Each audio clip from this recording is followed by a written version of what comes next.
एक ओबीसी अफसर नहीं दिख रहा, एक आदिवासी अफसर नहीं दिख रहा, एक दलित अफसर नहीं दिख रहा मुझे। ये हो क्या रहा है सर? सर देश का हलवा बट रहा है सर, और इसमें 73% का एक है ही नहीं सर। ये आप लोग हलवा खा रहे हो और बाकी देश को हलवा मिल ही नहीं रहा है। ठीक है सर, 20 अफसरों ने बजट को तैयार किया, हमने पता लगाया है। 20 अफसर, शांत हो जाइए प्लीज सर। 20 अफसरों ने, उनके नाम मेरे पास है, अगर आप नाम चाहते मैं दे दूंगा। 20 अफसरों ने हिंदुस्तान का बजट तैयार किया है। मतलब हिंदुस्तान का जो हलवा है 20 लोगों ने बांटने का काम किया है। अब स्पीकर सर, उन 20 लोगों में से 90% लोगों में से 90% लोगों में से सिर्फ 2 हैं, एक माइनॉरिटी और एक ओबीसी। और इस फोटो में एक भी नहीं है। मतलब फोटो में आपने पीछे कर दिया, फोटो में तो आने नहीं दिया आपने, कोई नहीं आ सकता। और मैं चाहता था कि बजट में जाति जनगणना की बात उठे, जो पूरा देश चाहता है। 90% हिंदुस्तान जाति, 95% जाति जनगणना चाहता है। कौन चाहते हैं? दलित चाहते हैं, आदिवासी चाहते हैं, पिछड़ा वर्ग चाहता है, गरीब जनरल कास्ट के लोग चाहते हैं, माइनॉरिटी चाहते हैं, सब चाहते हैं, क्योंकि सब लोगों को यह पता लगाना है कि हमारी भागीदारी कितनी है, हमारी हिस्सेदारी कितनी है। मगर सर मैं देख रहा हूं सर, सरकार हलवा बांटती जाती है, और बांटता कौन है? वही 2-3% लोग, और बंटता किसको है? वही 2-3% लोग। और बाकी हिंदुस्तान, 90% हिंदुस्तान देख। फाइनेंस मिनिस्टर मुस्कुरा रही हैं, कमाल की बात है। ये हंसने की चीज नहीं है मैडम, ये हंसने की बात नहीं है, ये जाति जनगणना है, ये जाति जनगणना है। इससे देश बदल जाएगा।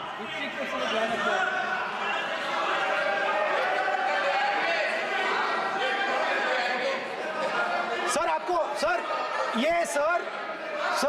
ये जो कमल सर, जो पद्मव्यूह वाले हैं, उसको चक्रव्यूह को पद्मव्यूह भी कहा जाता है सर। जो पद्मव्यूह वाले हैं इनको गलतफहमी है, ये सोचते हैं कि देश के युवा, देश के पिछड़े लोग अभिमन्यु हैं। देश के पिछड़े लोग अभिमन्यु नहीं है, अर्जुन है।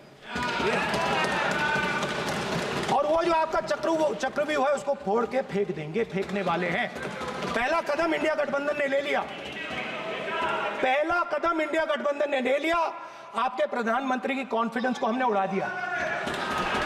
मतलब आपके प्रधानमंत्री भाषण में आ ही नहीं पा रहे। और मैं आपको एडवांस में बता देता हूं, मेरे भाषण में कभी नहीं आएंगे सर। अरे सर, इसमें क्या गलती है सर? एक बात बताइए,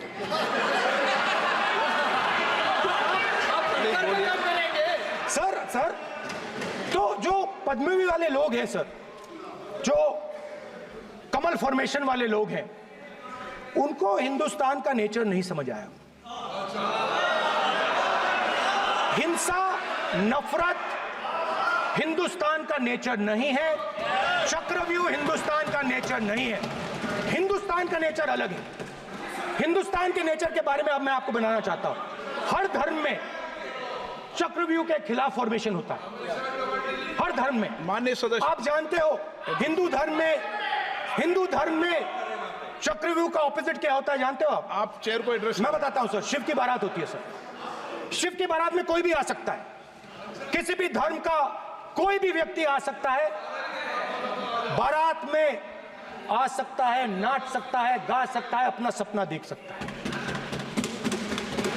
सर गुरु नानक जी, सिखों की बात करी जाए तो सेवा करने से किसी को नहीं रोका जा सकता है, लंगर से किसी को बाहर नहीं फेंका जा सकता है।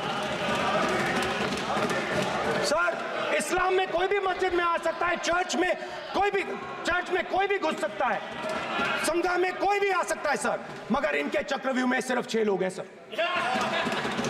तो ये लड़ाई शिव की बारात और चक्रव्यूह के बीच में है।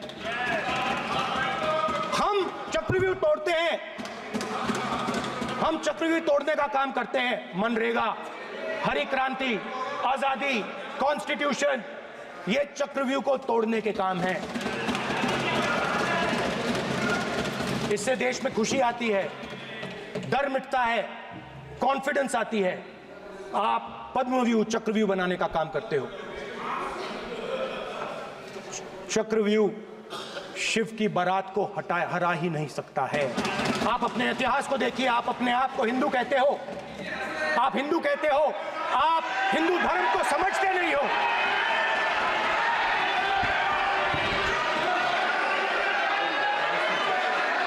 आप चक्रव्यूह बनाने वाले लोग हो।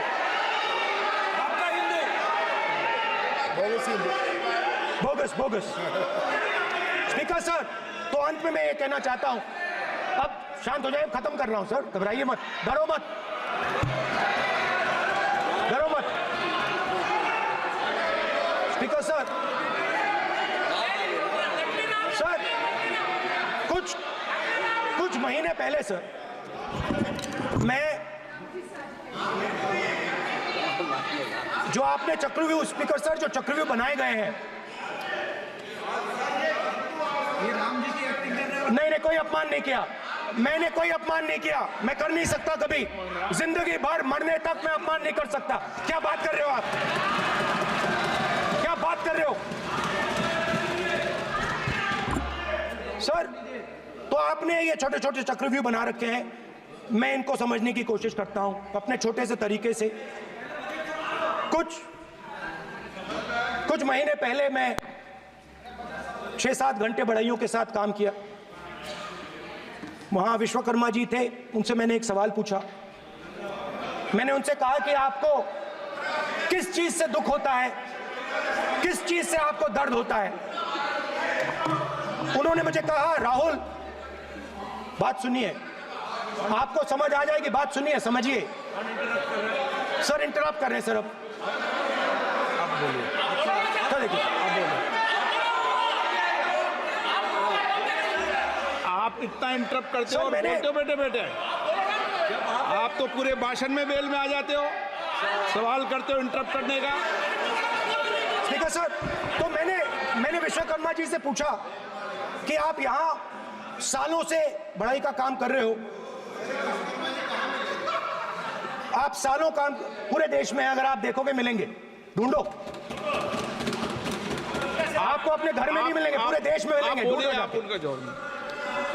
तो मैंने उनसे पूछा, विश्वकर्मा जी आपको दर्द किस बात का होता है, दुख किस बात का होता है? तो उन्होंने कहा, राहुल मैं ये टेबल बना रहा हूं, मगर राहुल जी कहा, राहुल जी अब कहा वो मुझे अच्छा नहीं लगा, मगर कहा सच्चाई है। तो उसने कहा, राहुल जी मुझे दुख इस बात का होता है कि मैं ये टेबल बनाता हूं, मगर जिस शोरूम में ये टेबल रखी जाती है उस शोरूम में मैं अंदर जा ही नहीं सकता। कुछ ही दिन पहले सुल्तानपुर के रास्ते पे मैं एक भाई के साथ, मोची भाई के साथ बैठा, उससे मैंने ये सवाल पूछा, आपको दुख किस बात का होता है? कहता है, राहुल जी मेरा सम्मान सिर्फ मेरे पिता ने किया था और किसी ने नहीं किया। तो मेरा कहना है सर, ये जो आपने चक्रव्यूह बनाया है, इस चक्रव्यूह से करोड़ों लोगों को नुकसान हो रहा है, दर्द पहुंच रहा है, और हम इस चक्रव्यूह को तोड़ने जा रहे हैं। और तोड़ने का सबसे बड़ा तरीका जिससे आप लोग डरते हो, कांपते हो, वो है जाति जनगणना।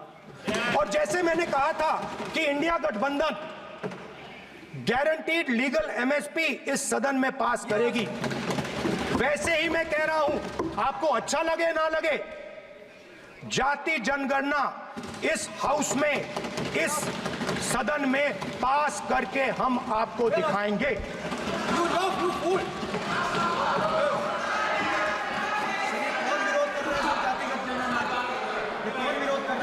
क्यों बैठे बैठे टिप्पणी कर रहे हो आप? क्यों बैठे बैठे टिप्पणी कर रहे हो? फिर वो टिप्पणी करेंगे। स्पीकर सर, जाति जनगणना से ये जो छोटे छोटे खांचे आपने बनाए हैं, ये जो आपने सिस्टम बनाया है, चक्रव्यूह का सिस्टम बनाया है, ये टूट जाएगा। और इसके लिए हम पूरा दम लगा के, पूरा इंडिया गठबंधन दम लगा के ये काम करेगा। धन्यवाद। जय हिंद।